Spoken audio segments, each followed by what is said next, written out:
listening to Set It on Fire, the one place where CEOs like you and me get to be together, where we get to figure out how do we set the damn thing ablaze. Your business, your life, your money, team, company culture, and all of the things that allow us to build bigger, better, stronger. I'm so stupidly excited that you're here because every week I'm going to pull one of my dope-ass friends from around the world or someone who I admire to teach us how did they do it. The reality is that if they were able to do it, you can do it too.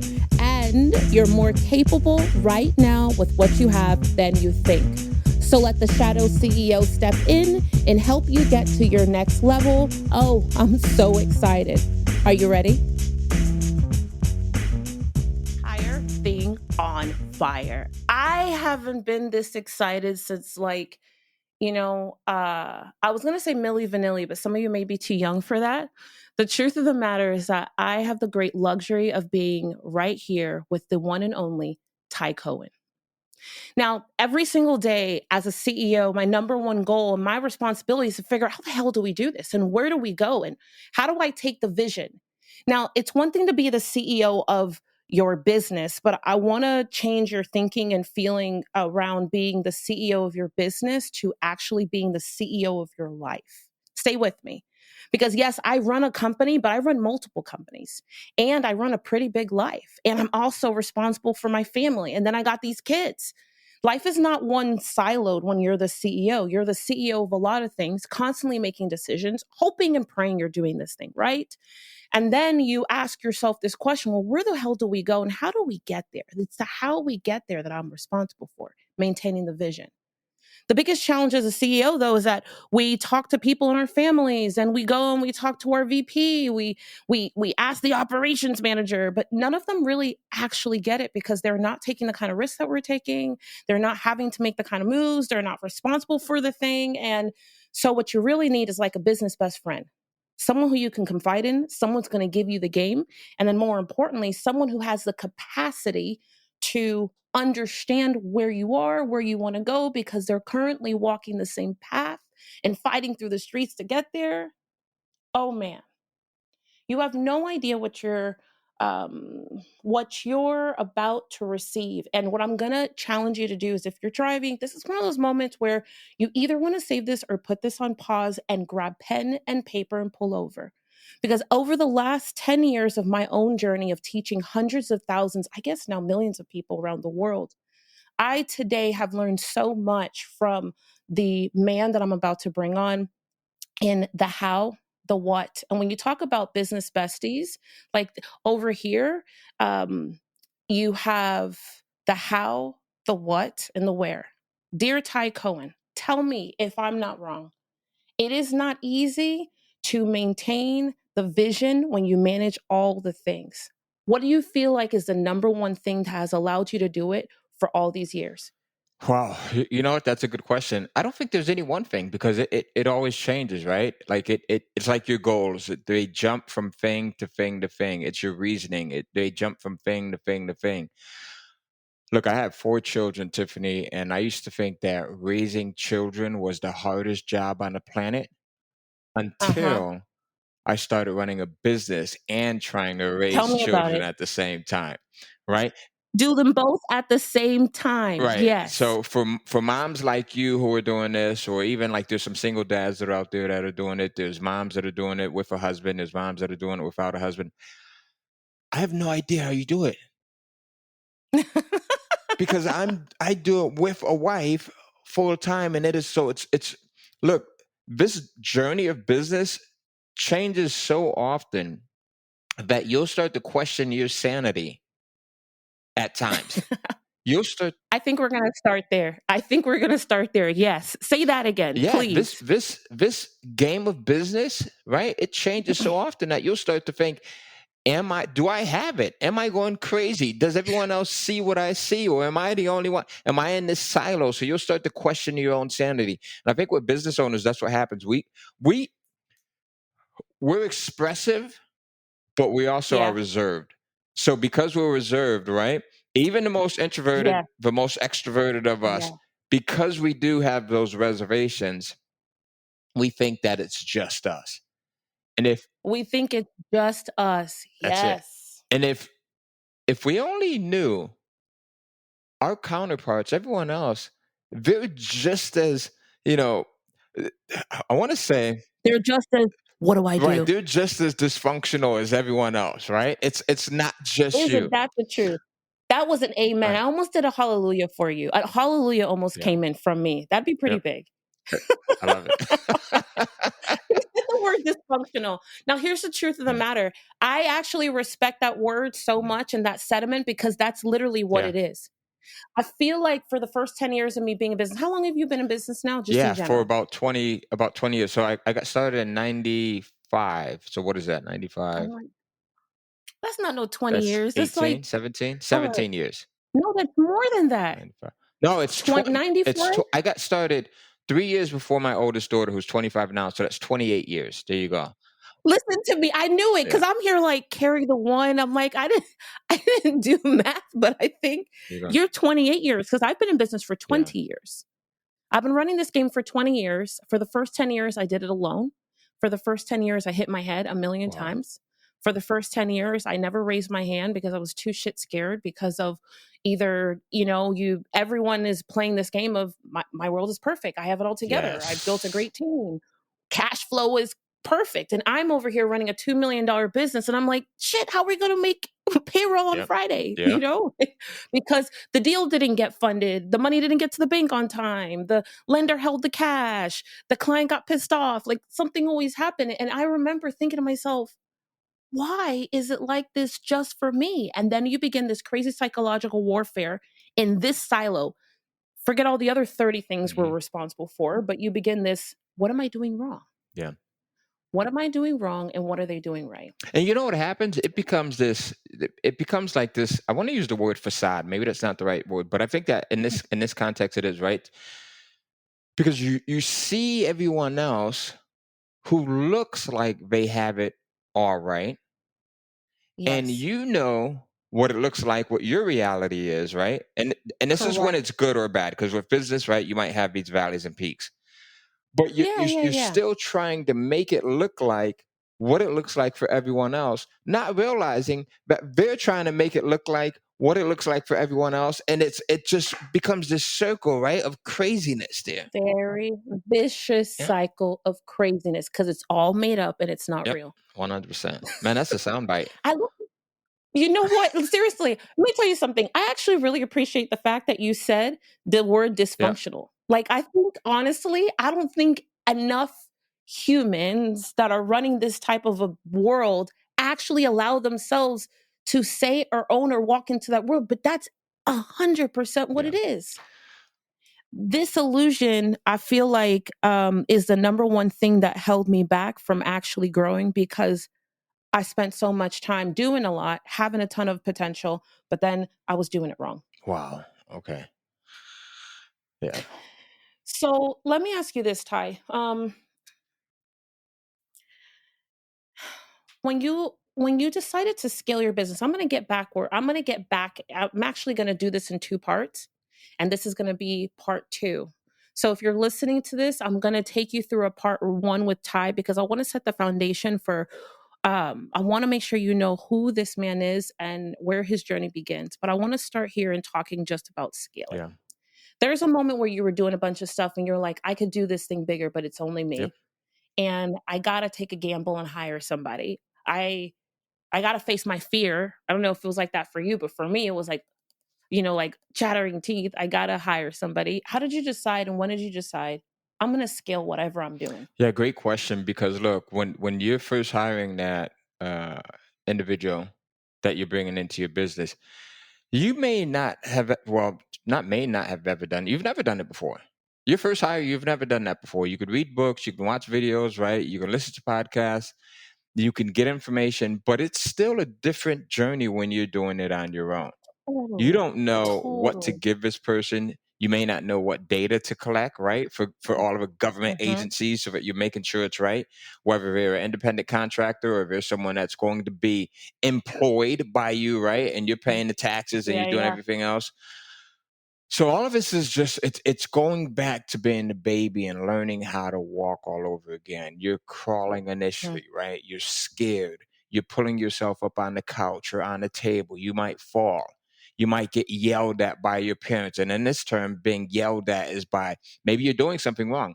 When we first hired our couple of, and I say we, I'm just talking about myself, and you get used to Yeah, that yeah. term we. But when I first hired my first couple of hires, there were lots of things that I screwed up, right? And I had to get yelled at, right? Maybe by government agencies because I didn't collect the right data. And maybe I didn't do the right thing. You're being politically correct. You're like, "I got yelled at," and I'm like, "I just got stacks of Right. notices." Those And that's it. people Right. Each one of them becoming a new yell, right? So, yeah. and yeah, I wish I could do that with, right? But it's the riding of a bike. You go in and you do it, and you do it more often and you get used to it. I remember when I first started riding a bike, right? I skinned my left knee so bad. I still have the The scar? scar. You still got that scar? That's how, Really? I mean, I skinned it down to the meat. And that's what happens. Sometimes you're going to hire people and you skin yourself down to the meat. You hire someone that might run off with all of your contacts, your database. You hire someone Yep. that might, uh, a year later, 2 years Say later, that. become a competitor of yours. You hire someone Totally. who you think you're doing the best for them. You're giving this massive advantage to them. You're overpaying them, and then you find out 6 months down the line, 6 years down the line, that they're still disgruntled because you didn't do enough, Yes. right? So Yes. this thing, look, is not for the weak. It's for the individual that knows that there's going to be some scarring, there's going to be some bruises, there's going to be some bumps, and they still are crazy enough to say, right, I'm going to Mhm. do it anyway. This is for the person that knows that when I first got started in business, well, years after, 4 or 5 years after, and as business is starting to grow, I'm trying to live a balanced life. Oh my gosh. That was and you found out quick that was a joke. I just found out. There's no Yeah, balance. balance is bogus. There yeah, there's no balance. Boy, there's no Not at all. balance. And look, I'm trying to I'm trying to be at 4 kids, right? I'm trying to be at the basketball game for Yeah. this one. I'm trying to be at the football game for this one, the beauty pageant for this one. Yeah. Still trying to be a Yeah. loving, caring husband for my wife. Still trying to run the business. Still trying to be attentive to my team, my employees. Still trying to give myself personal time, Yep. right? Which a lot of us we put So on a that back you don't burner. lose your Yep. mind. So that you don't. So you don't lose your mind. And quickly found out that there's going to be seasons where the business is going to get 90% of this thing, 75% of it, right? It's going to weigh heavier on the scale. Then there's other seasons And when other things will weigh heavier. let me ask you a question. So have you ever found like do you go, "Oh, I know as a CEO, this is the season that's coming up." Like do you have it cyclical or cyclical in the Yeah, year where you go, "Oh, it's June or this is the summer or this is winter and this is the time?" Or is it something more like this thing is happening, I got to make a left all of a sudden? both. So you know what? This is an interesting question because on my show I just talked about seasons on Monday. So we just talked about it this past Monday, ironically enough. And I talked about you're gonna have these seasons when you're in a season of you're building and you're growing, right? We see this with the billion-dollar companies, the Starbucks. We see this with the McDonald's, where they'll be in these building phases, and you're like, oh my God, they're putting a McDonald's there. You go up 2 miles or 5 miles or an hour, they're putting another McDonald's here, and they're putting another one here. And then you might go these 5 year stretches when they don't renovate, they don't build out a new McDonald's or anything. They're going through those seasons, right? They're going through those seasons of planting and then those seasons of reaping and growing, right? So the same with us. So we go through these seasons where we're intentional. There's things that are actually on the calendar. We're saying we're going to have this product created. We're going to have this marketing plan in place. We're going to go in and start acquiring this type of new customer within this quarter. And then there's the unexpected, the notices that you get in the mail, the knocks at the door, the phone calls that you get, and you're like, "Holy, I, I'm about to curse." Or the tape that goes over your door that says you can't open 100, right? And you're like, because all the "I didn't like. What are you talking about? I didn't plant. I planted corn, right? yes. I Correct. didn't plant What is this weeds. lettuce doing here? Yes, correct. The 100%. unexpected seasons. So 100%. now how do you deal with that when you have the unexpected the unexpected season of maybe your husband or your wife saying, you know what? I'm not happy because you're spending more time with the business. You love the business more than you love me. You're putting That stuff is hard. right. So I mean, That's no one hard. plans for that. I gotta ask you a question, I don't want to go too far because I'm gonna. I just want to know how do you actually? How did you begin? What was the thing that you did to actually begin to start handle that? Did you scale back and work less, or did you include them in what you were doing? Yeah. So good question. So both, right? So there's a great book by Dr. Benjamin Hardy and Okay, Dan what's the name of the Sullivan book? actually, where it's called 10x is easier than 2x. 10x is easier than 2x, right? So when you're trying to scale, oftentimes we think that I have to put in more hours. I got to hire Hmm. more employees. Maybe I have to put more Yep. offerings out there, right? If you have a brick and mortar business, maybe you think you have to start, instead of just selling hamburgers, now you got to start selling chili cheeseburgers and hot dogs, and you've got to start selling milkshakes, right? So that you can scale. But in actuality, we end up scaling best when we start to peel back. We look at the things that have been the most productive for us, that have been the most revenue generating in this context, right? Business, because we're talking about business. The Yeah. things, those, but the 20% that has brought in the 80% of our revenue. And instead of saying, I need more products, more service offerings, let me double down on those 20% that brought in the 80% of the revenue and let go of some of this other stuff so that I could put my Hmm. focus here on these one or two things. Now, Correct. I went through that. Like there was a point where we had 140 different SKUs, 140 different products, I need to get a chair for this. Hold on. What are you talking about? right? What are you talking about? 140? 144 to be exact, and we're trying to market, and we're trying to make the marketplace, the audience, aware of all of these different things. And I had to look back, and this is just recently, Tiffany. I had to look back, and I said, "Look, Really? let me go in and let me look at the P&L. Let me look at my returns. What's bringing in the bulk of the income?" And then you start to Yes. get clarity on this stuff, and you say, "Why the heck Thank you. am I not just focusing on these two, three, four, five, six On these things?" two things, right? Like I'm making $2 million from I'm making $2 million from these two items, and these other 144 we made 200,000 200,000 total, total. right? Craziness. Total. And then you're like, why do we have these other 200 and something products? And then you have this idea, you're like, oh, but we needed this for such and such. And then you start getting crazy ideas like, but we might sell it one Yep. day, or we took so much time to The get it competition done, has or a ton of products, right? We need a ton of correct, products. So yeah, correct. I need that. And only to find out that not only do you not need those products, but you actually just need to focus. You need to ask yourself the question, what the hell are we yeah, doing here? What problem are we solving in the world? Like, what is my yeah. focus? And I feel like, honestly, too many people who are running companies today or just building something that they don't realize that they're more than just that Yeah. company. Yep. Well said. They're more than just a company. Like, I'm more like, even today, as I reemerge back into the world, it's been so fascinating as I distinguish, no, Do the Damn Thing is a company I own. I Mm, am not Do the Damn Thing, right? The brand is born from the essence of my yeah. story, but it's one of the companies I own. I own 5 different Mm, companies, right?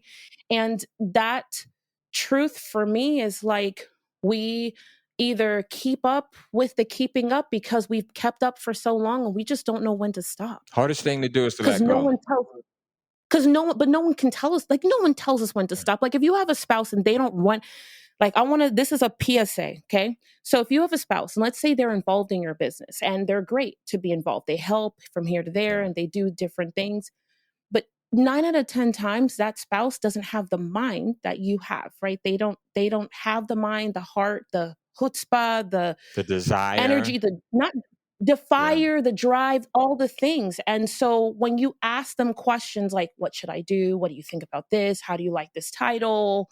Have this idea of creating this thing. You're going to hear, oh yeah, that's interesting. Yeah, Hmm. and they give really great opinions. But I feel like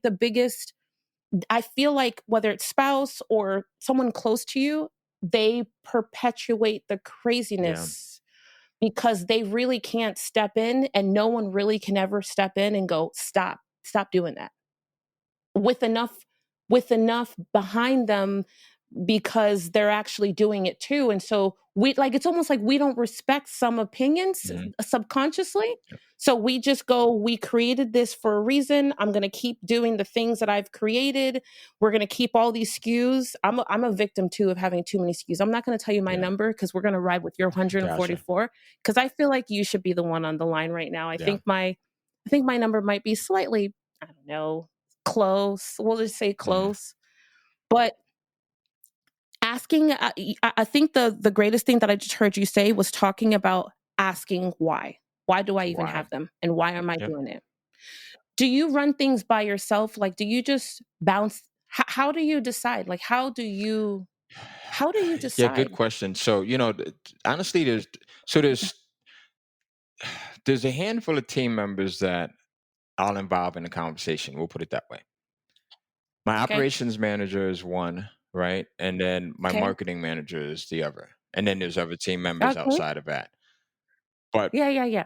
the bulk of our decisions come down to my operations manager, my marketing manager, and then myself. And then often, Okay. so one of the things, look, as an entrepreneur, there's ego that's involved. So one of the best things that I had to do was, and this goes back to dealing with spouses, this goes back to dealing with family members, right? You said we can often go to our spouses or family members and ask for advice, and they may give us their advice based on their ability at that moment and what they are Correct. equipped to understand. And now Totally. we have, depending Totally. on the individual, we might have a little bit of an ego that says, well, right, we're beating on our chest. I built this thing up, right? So I know, right? This is a cute answer, but I got the answer in here. So I've learned to like really release ego a little bit more. So when I'm in meetings, when I'm consulting with my team, when I'm talking to someone else, I'm going back to square one. Like the time that didn't understand any of his stuff, that didn't know any of his stuff, that was just so darn happy to get a customer who wanted to talk to him, right? The Mm-hmm. guy who Yes. understood his core values. Because I think what happens is we get away from our core values, and that's why we start expanding. We start doing all of these other things, and and before we know it, we're looking around, we're nowhere near the thing that initially Yes. got us interested in starting a business and the reasons why, Mm-hmm. right? Correct. We're far. We're We're flipping far ahead. far. And I want to ask you a question. So there's business owners that are on here, and I know that the problem that a lot of business owners have is having a business purely for the sake of making money, right? Some think that they should have a business because it is to serve. But is it okay to have a business just to make money? Like just to be like, I'm a capitalist. I might even be a capitalist pig, right? I just want to make money with this thing. And as a result, I'll serve. Or do you think it's best to serve first and then you say, okay, I'm going to make money based off of me serving? That's too loaded of a question for me. Both of them have their place in my heart. And I'm not a capitalist, but I love competing against myself. I don't enjoy competing against other Oh, wow, I people. love it. So, like, I compete against other people because it's the nature of Yeah, the beast. I mean, I played football in high school and I was the only girl amongst I 90 remember guys. you You get it? saying But that. don't think because my heart was pitter pattering. My heart was not pitter pattering for football. It was the coach who looked at me when I was standing at tryouts. No bullshit. This is Yeah. what he says. So, this day, someone says to me in school, Tiffany, you don't have any team spirit. You're never involved. You're barely here. You're always skipping school. And I'm like, I don't Yeah. get it. I don't get this school thing. It's not for me, blah, blah, blah. But I'm the asshole in AP classes and honors classes So who wait, we could takes curse on tests, this gets thing? A's and B's. Yeah, yes. We're gonna have part two of this. So we're gonna pause, and we're actually gonna record a brand new, a whole nother episode where I'm gonna go to the Okay, belly. let's do it. But let me finish telling you this because this I know is the heart of a whole lot of CEOs where number one, you're like me. Someone says, Tiffany, you don't have school spirit. That day I hear coach football tryouts at 2:30 by the gym. So where am I? 2:30 by the gym. I'm standing there. Coach Almeida is telling all the guys, in order to try out, blah, blah, blah, blah, blah. And then he looks at me way in the back and he goes, Miss, cheerleading practice is outside. Oh, wow. And I went, cheerleading practice? I'm here to play football. And this guy melted and his face got distorted and everybody turned and looked. And then I became determined. So there is an element, I think, for some people, for some CEOs, where they just have something to prove, Ty. Yeah. It's all about That proving was me. something. Maybe, right? Like it's just about proving. So I can't really say it's capitalism and I can't really say it's serving people. The only reason why this human got to 7 figures was because I wanted to prove something. That's it. Yeah. That's it. I want to be honest. Yes, I'm glad I made the money, but I grew up in a place where I'm like, I'm like this is, I'm a dream. Like this wasn't even remotely possible. I never met anybody who owned a real business. I never saw nobody. I never went to nobody's house. So for me, I also then found myself early on just never having answers, married, and just, how do I say this? Like I was committed to living a life of $10.22 an Yeah. hour. Like I was committed to living that life because everyone around me said, this is all we are. This is That all we was can normal. do. This is what we all, right? This is the normal state and Yep. being. And every time I tried to get like to do a little bit more, I felt like everybody around me pulled me down, dragged me down.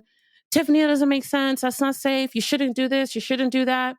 Like, even as crazy as stupid as this sounds, you'll never know this about me, Ty, but do you know when I was 16 years old, my dream was to go to a culinary school and become a Oh, chef? wow. Do you know that I never did it because my mom would tell me all the time, you can't do that because if you do that, you're going to be fat. Can you Yeah. imagine that? Now, That's all she told me all the time. And so she was like, you're going to be fat. You can't do that. That's a bad idea. So I never did it. This happens to us all the in our time. lives. And for me, business became a sport. And in the sport, I was going to win. Mm. And I guess that I kept growing because it was not like I'll show you, but everyone told me that I couldn't and I can't and I would never. I don't have a college degree. I don't have a license. I don't have no certification. So it was more winning at the sport than it was, let me see how many millions of dollars I can put in the bank. Yeah. It, Make it makes sense? total sense. And for me, it was I went through all of those phases, right? So the phase of wanting to prove something, right? Mm-hmm. And then the phase of, man, I just want to make money, right? And being Yeah, for okay sure. with that. Like I just want to go in. I'm gonna serve, but I just want to make money. And now I'm in this phase of wanting to give back, wanting to serve, right? And wanting, not that I never wanted to give back and serve before, it wasn't the No, I know. priority. The Yeah, for priority was sure. proving that it could be done initially, coming from where I came from, right? Then after that, the priority was, oh my God, okay, well, you mean we can actually make money with this thing? So I'm gonna go hard. How Yeah, much money can we make? Like I'm gonna go really hard. And then yeah. now it's the seasons again, right? So it's the season of now serving and giving back. And my mission is to positively impact the lives of 100 million people a year. And you, by you having me on this podcast, hopefully I'm able to add to that number, right? I'm able to catch some of those people. So now I can say, okay, I had maybe 3,000 people who saw me on this podcast. So now I've got 100 million minus those 3,000 left to go in this year, I'm here right? for it. I'm here And then for it. who knows what it'll be 5 years, 10 years from now, right? Maybe it might be something different, but we go through these seasons. I think that what needs to happen is we need to be okay with that, right? We need to be okay with, I'm proving myself. Like I'm starting this business. Why are you starting this business? Don't give the politically correct answer. I want to help people around the Yeah. No, world. that's bullshit. I want to I prove want something, right? Oh, no. I want to make money because I just saw they've got a new Ferrari out and I need one of those. I think I'll look good in that. I'm not going to even put tints on it because I I want can't everyone to deal with see you. me. I can't deal with that. I can't deal with you. I'm going to look good in this thing. Don't you see? I'm going to look good. That's That's the the answer. answer. That's the Right. answer. Be done with it. But I think, look, if we come from what we truly want to do and we own that, and if we let that be our Yes. driver, then we'll be so much better at business and we won't have to fight the So much demons. better. that we fight. Because we'll be Yeah, we'll clear. be clear. We have no problem We'll with it. You know, there's two different types of people that have no problem with expressing what they feel or what they think about you. Children, all right. Mhm. I remember being at a water park, and I'm a fairly thin guy. Being at a water park, I had a tank top on, and I just got off a wet ride. We'll say that, and I had a stomach. Okay. So my daughter Summer, she's like 5 years old, and she sees me, and we're in this crowd of people, and she points at me, and she's like, "Daddy," she points at my stomach. "You look like a lowercase letter B."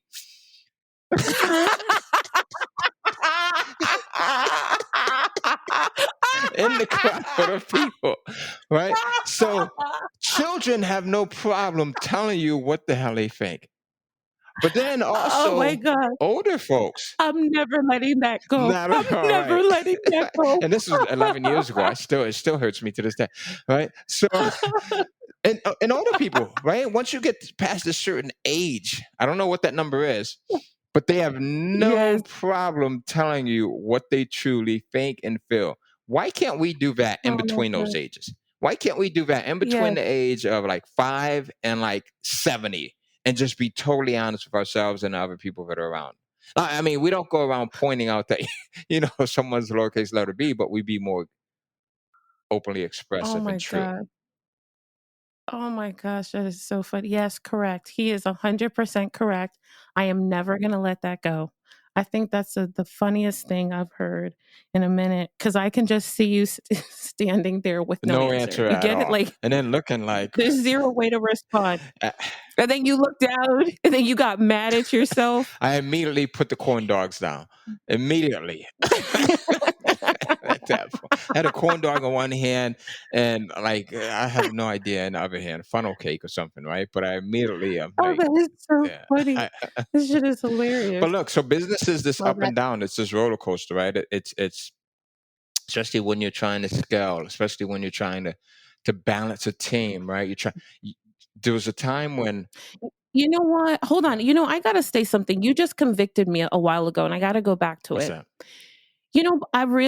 I remembered that before I was sick, I used to make it clear how many people I was gonna impact every Oh year. wow. And when you just said that, I felt a pain in me. I felt a conviction because the truth is that you're right. And the fact is that you cleaned it up. You said, I'm gonna impact 100 million people. Positively And then impact. you positively Yeah. impact, and then you paused and you said, this every Hmm. year. That was a whole moment for Wow. me. I really, and I'm going to challenge everyone who's listening to this. Like, regardless of what season you're in, what is your commitment, your silo commitment to yourself with what your capacity is each year? Yeah. No, that's good. I feel like when he's like, literally, what is your silo capacity to yourself every year? This is a really simple question, but it's vital. When he said, I'm going to impact 100 million every single year, Ty, until I got sick, I used to sit down and calculate how many people I spoke to, how many people were in their lives, like their family. And I would know by the month of October whether or not I had impacted the amount of people that I said I was going to touch, connect with, and plant seeds in Wow. myself.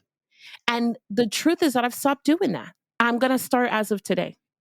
I'm making that declaration right now. And Thank you for I'm that gonna hold you conviction. to it. I needed to stop. Yeah. Yeah, yeah, please do. I need to declare the number. But look, you're in a different I season, definitely right? need I to do mean, a farmer knows that there's this season when they're planting, there's a that. season when they're reaping, and then there's a dry season when there's nothing that happens, right? And Yeah, you yeah, look yeah. over, I you're get it. driving by. I'm in North Carolina. You're from, or you lived in North Carolina. I'm always trying to determine, I right? So did. you drive by. Sometimes you see these fields and they're flourishing, right? You might drive by a strawberry Yes. field or a cabbage field, and they're flourishing.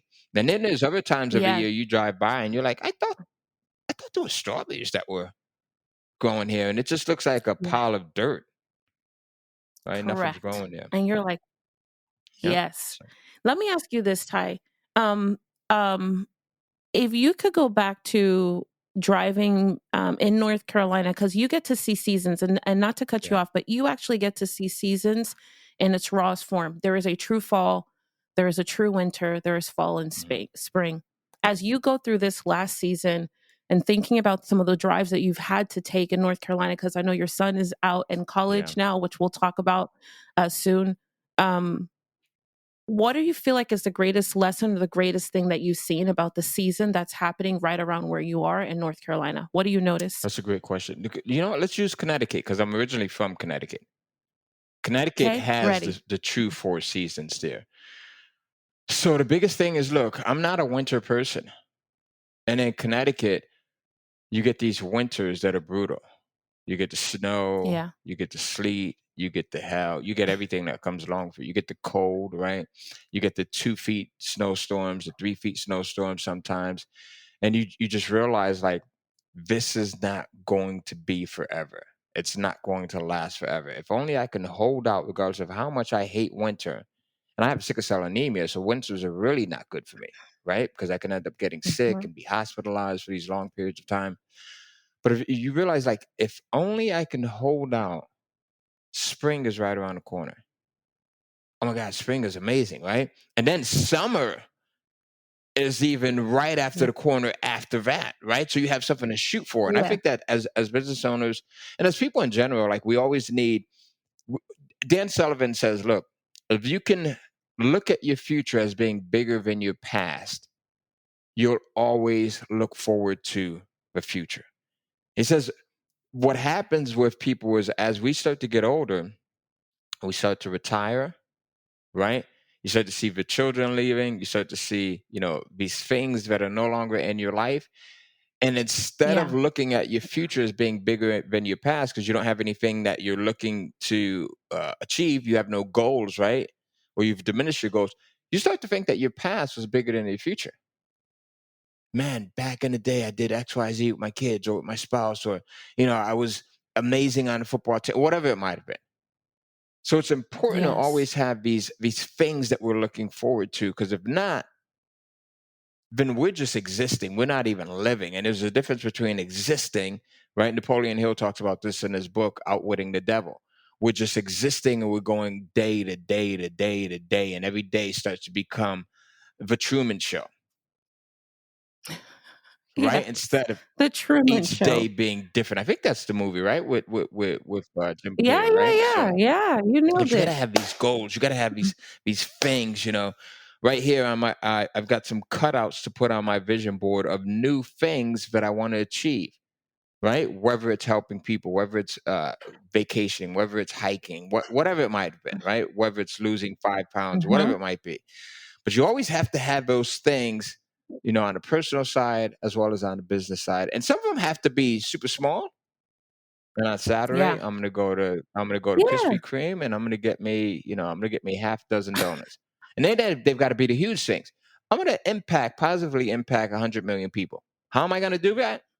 I'm gonna do it just like I would eat an elephant, one bite at a time, because it's so huge, right? But you have to have those things that you look forward to. Hopefully, that answers your question about the seasons and how do you deal with the different seasons, right? Because yeah, so yes. Okay, so this has been so delicious.